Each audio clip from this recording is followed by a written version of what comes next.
자, 다음은 전두환 정부 시기에 어떤 정책들이 이제 시도되었는지, 그리고 어떤 경제적인 상황이 있었는지, 그리고 6월 민주항쟁은 어떻게 이루어지게 되었는지, 현대 어떻게 보면은 우리나라 민주화 운동이 결실을 맺게 되는 계기가 되었던 6월 민주항쟁까지 한번 살펴보도록 하겠습니다. 자, 1979년 12.12 사태를 통해서 신군부 세력, 전두환과 노태우를 중심으로 이제 신군부 세력들이 군사 쿠데타를 일으키게 되죠. 그 직전에 한 달 반 전에 11.6 사태에서 박정희가 제거가 되고 기회는 이때다 라고 해서 이제 6.4 11기 하나회를 중심으로 이때 대장이었었던 전두환을 중심으로 이제 12.12 사태가 일어났다 라고 했습니다. 그렇게 되면서 사람들은 전두환은 물러나라, 전두환 퇴진을 이제 내걸고 열심히 시위를 하였지만은 1980년 5월 18일 이제 강경 공수부대가 광주에 군인들이 투입이 되게 되면서 강경 진압을 하게 되면서 처참하게 시민들을 짓밟고 난 다음에 전두환이 이제 전두환이 그 9월 1일에 장충체육관에서 간선제를 통해서, 간선제는 이제 어떻게 보면 다 깔려져, 이거 유신헌법 하에 이루어진 대통령 선거예요. 자, 유신헌법 하에 전두환이 11대 대통령으로 장충체육관에서 당선이 되게 됩니다. 이때 당시에 답이 정해져 있었던 선거 99% 몰표를 받고서는 당선이 되죠. 하지만 시민들이 전두환 퇴진을 계속 요구를 하고 있었기 때문에, 그리고 유신과 관련돼서 굉장히 반감이 컸던 부분을 알고 있었기 때문에 개헌을 전두환이 시도를 하게 됩니다. 이게 8차 개헌이죠. 8차 개헌 하에 본인은 이제 어쨌든 기존에 있었던 이승만도 그렇고 박정희도 그렇고 굉장히 독재 정치를 이제 했던 부분들이 있었기 때문에 사람들이 어떻게 보면은 굉장히 반대의 목소리가 컸었고, 그렇기 때문에 본인이 대통령은 됐지만은 시민들의 요구를 들어주는 것처럼 8차 개헌에 단행을 하는데, 그러면서 단임제, 나는 한 번만 대통령을 할 거다라고 하게 되죠. 자, 한 번만 할 거지만 한 번이지만 한 번 아닌 한 번 같은 7년을 대통령을 하겠다라고 하고, 그리고 자신이 없었는지 간선제를 통해서 대통령 선거를 하겠다라고 발표를 하죠. 자, 8차 개헌에 의해서 우리나라의 대통령은 7년 단임제로 그리고 간선제를 통해서 선출된다라는 부분이 개헌이 이루어지고, 이 헌법 하에 81년 3월 3일에 다시 한번 간선제에 의해서 대통령 선출이 이루어지게 됩니다. 그렇게 되면서 전두환이 12대 대통령으로 당선이 되게 되죠. 자, 12대 대통령으로 당선이 되었던 이제 전두환과 같은 경우에는 81년부터 88년 2월까지 7년 동안 대통령을 하게 되는데요. 그 사이에 어떤 일이 있었는지, 어떤 정책들이 전두환 정부 시절에 추진을 했는지를 한번 볼게요. 자, 일단 유화 정책은 살살 달래는 정책이라고 보면 돼요. 독재는 독단적으로 힘으로 제압하는 정책이라고 보면 되는 거죠. 자, 자유를 이제 억압했었던, 기존에 어떻게 보면은 박정희 시절과 같은 경우에는 군정이 이루어졌었기 때문에 억압됐었던 자유, 억제된 부분을 본인은 풀어주겠다, 살살 달래는 정책, 유화 정책을 펼쳤는데요. 대표적으로 3S 정책이 있다라고 했었죠. 이때 당시에 영화 산업이 굉장히 발달하게 되고, 그리고 스포츠 산업에서 이때 당시에 여러분들이 좋아하는 프로 야구, 프로 농구, 그리고 프로 축구 모두 다 이때 당시에 우리나라의 프로 야구, 농구, 축구 이런 프로 스포츠들이 굉장히 많이 등장을 하게 돼요. 그리고 3S잖아요. 스크린, 스포츠, 섹스, 성과 관련된 부분에 있어서도 보면은 굉장히 이때 당시에 보면은 막 이제 야한 이런 뭐 영화 같은 것들도 많이 등장을 하게 되면서 이제 3S 정책을 펼치게 되고요. 그리고 야간 통행이 이승만 때부터 어떻게 보면은 치안적인 부분에 있어서 그 밤에 위험하다라는 그런 이유로 야간 통행을 금지를 시켰었는데, 이제 전두환 때 이거를 해제를 하죠. 그러면서 야간 통행 금지를 해제를 하게 되면서 반문화가 전두환 시절 때 이제 발달하게 됩니다.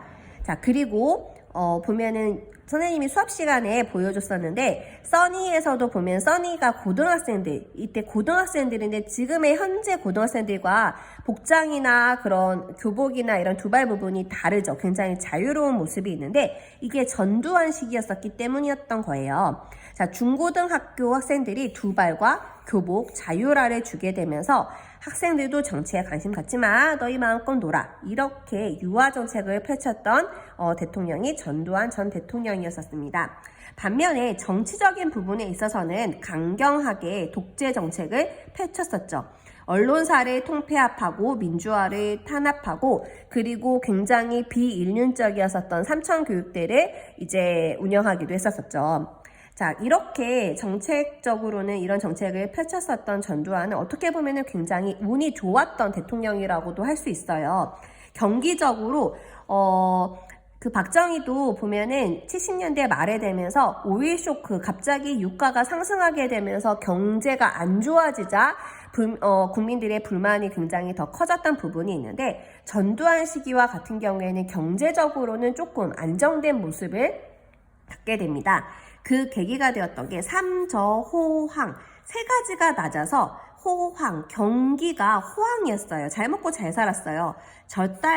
달러는 달러가 미국 돈이 달러 가치가 낮아지다 보니까 상대적으로 일본 돈이었었던 엔화 가치가 높아지게 되는데 그러면서 우리나라랑 일본이랑 수출적으로 경쟁했었던 부분에서 가격 경쟁력적인 부분에서 우리가 일본보다 훨씬 더 유리해지게 되는 거죠.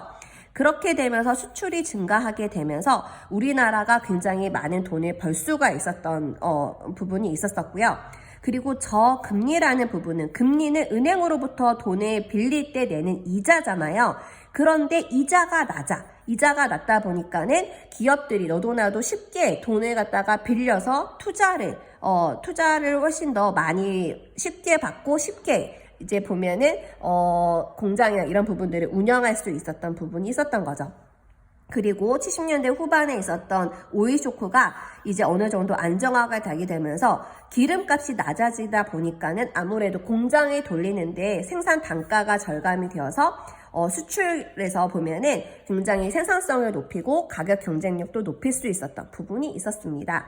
그러다 보니까 아무래도 잘 살았었기 때문에 전두환 시기와 같은 경우에 일반 시민들과 같은 경우에는 선생님이 수업 시간에도 얘기했지만은 땡전 뉴스, 땡 하면은 뉴스에서 보면은 전두환이 등장을 하면서 전두환이 했었던 업적 막 이런 부분들 나오면서 잘하는 것들만 홍보를 했었어요.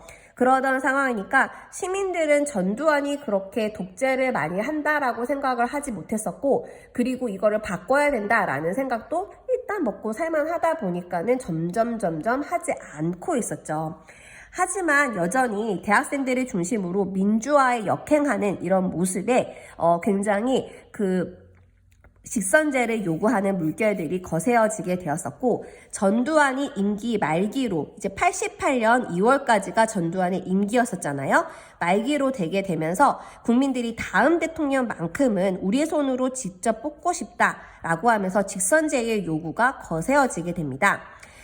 그러던 과정에서 민주화 운동을 이렇게 보면 민주화 운동은 굉장히 심하게 탄압을 해왔잖아요. 그러던 과정에 사건이 터지고 말죠.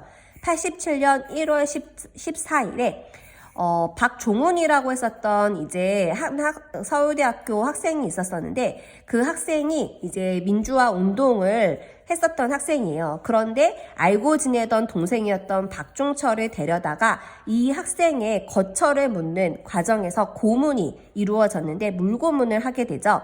그런데 이 고문을 받다가 박종철이 굉장히 어린 나이에 20살의 앳된 나이인데도 불구하고 고문을 받다가 굉장히 심한 고문이었기 때문에 결국에는 죽게 되는 거죠. 물고문을 받다가 죽게 돼요.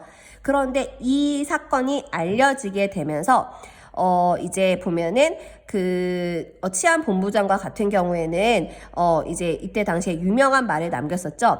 어떻게 왜 죽었습니까? 라고 했더니 자기네는 아무렇게 때리지도 않았고 아무 짓도 하지 않았는데 단지 술을 많이 먹었던 박종철이 목이 말랐는지 물을 많이 먹었었고 이제 뭐 이렇게 경찰들이 이제 그 치조하는 과정에서 책상을 탁 하고 치니 하고 죽었다라고 하면서 말도 안 되는 그런 쇼크사로 인해서 죽었다라는 얘기를 하면서 이런 어이없는 은폐하고 조작하려고 하는 부분에 있어서 국민들이 굉장히 이제 보면은 열받게 되는 상황이었었죠. 그러면서 점점 이제 다음 차기 대통령을 뽑기 전에 점점 민주화 운동이 조금 더 거세어지고 있었던 상황에서 전두환이 이제 호헌 조치를 발표하게 됩니다. 호헌이라는 거는 헌법을 사수하겠다라는 거예요.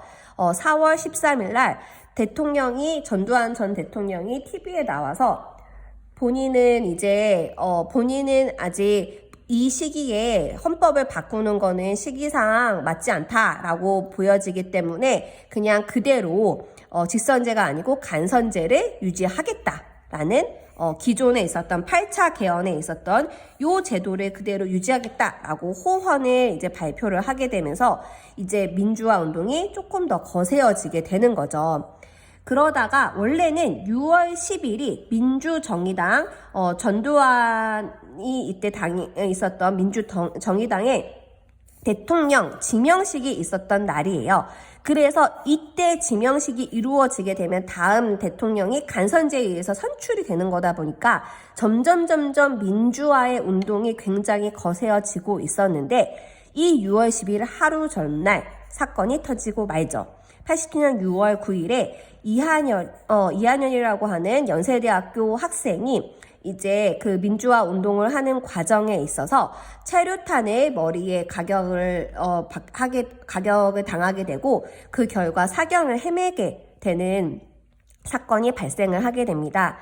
그렇게 되면서 기존에는 대학생들을 중심으로 민주화 시위가 이루어졌다라고 한다라면은 민주화 운동이 이루어졌다라고 한다라면은 이 사건을 계기로 이렇게 고문해서 대학생 죽이고 체류탄 쏴서 대학생 죽이고 이거 더는 못 봐주겠다. 독재 정권은 이제 그만 물러나라 라고 하면서 이제는 넥타이 부대들 직장인들까지 함께 합세를 해서 함께 호헌철폐 이제 헌법 간선제를 유지하겠다라고 했었던 호헌을 철폐해라.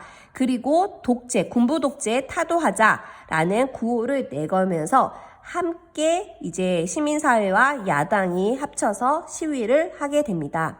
그게 6월 민주항쟁이었었고요.